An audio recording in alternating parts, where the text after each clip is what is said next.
Can you trust religion regarding morals? I went to college with many who claim to be religious, says Sylvia, who works in the healthcare business. Yet they cheated on tests and took illegal drugs.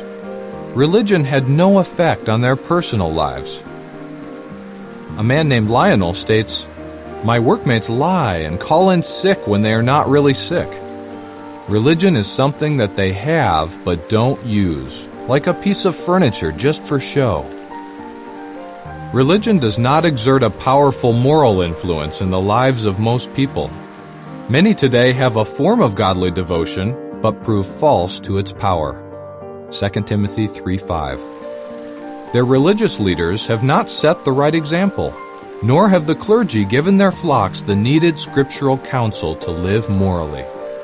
Little wonder that many believe that God is not interested in the way they live. What does the Bible teach? The Bible shows that God has feelings and that our conduct matters greatly to Him. When the Israelites of old rebelled against God, they would make Him feel hurt. Psalm 78:40.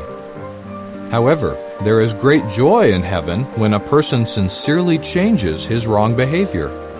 Luke 15:7.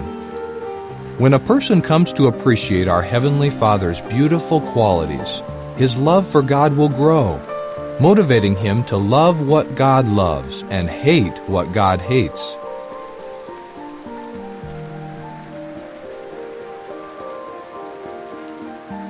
Is any religion deserving of trust?